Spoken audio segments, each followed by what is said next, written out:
ज्योतिष पीठ के शंकराचार्य स्वामी अविमुक्तेश्वरानंद सरस्वती ने कहा, हिंदू शब्द प्राचीन है, वेदों में भी इनके प्रमाण हैं और वर्णन भी मिलता है। हिंदू शब्द को लेकर जो भ्रामक प्रचार किया जा रहा है वो गलत है। हिंदू शब्द के लिए होने वाले इस दुष्प्रचार का निवारण महाकुंभ में ही होगा। हिंदू शब्द का वेदों के साथ ही स्मृतियों, पुराणों और तंत्र साहित्य में भी उल्लेख मिलता है।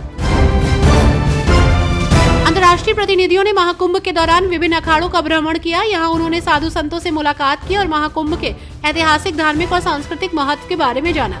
साधु संतों ने महाकुंभ की प्राचीन परंपराओं, अखाड़ों की भूमिका और भारतीय संस्कृति की महिमा के बारे में विस्तार से जानकारी दी।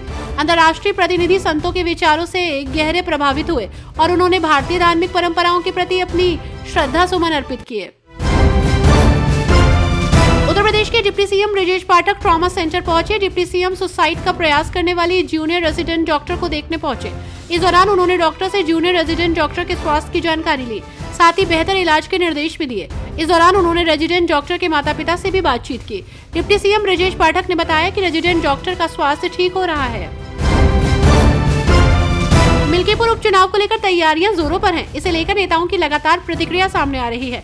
इस बीच समाजवादी पार्टी अध्यक्ष अखिलेश यादव ने बृहस्पतिवार को अयोध्या में 5 फरवरी को होने वाले मिल्कीपुर विधानसभा उपचुनाव को देश का सबसे बड़ा उपचुनाव करार दिया और भाजपा को हराने का भरोसा जताया।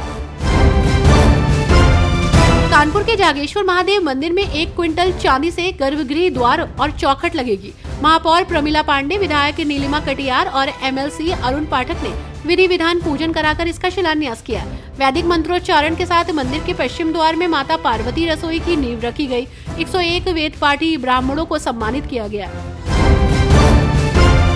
यूपी के मेरठ में rapid rail freight corridor, expressway तथा राष्ट्रीय राजमार्गों के निर्माण कार्यों की प्रगति की मंडलायुक्त सेल्वा कुमारी जे ने वीडियो कॉन्फ्रेंसिंग के माध्यम से समीक्षा की और जिलाधिकारियों और अन्य अफसरों को इन प्रोजेक्ट के पूर्ण होने में बाधा बनी भूमि की जरूरत को जल्द पूरा करने का निर्देश दिया।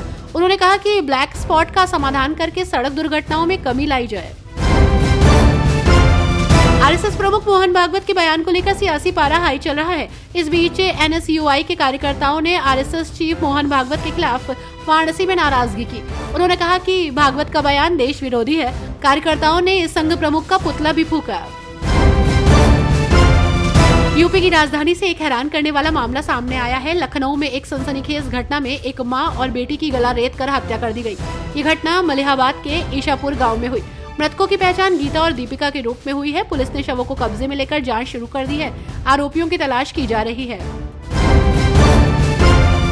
लखीमपुर खीरी में दिसंबर की सीएम डैशबोर्ड रैंकिंग में जिला पीछे होने पर डीएम दुर्गा शक्ति नागपाल ने 12 विभागों के अफसरों का वेतन रोक दिया।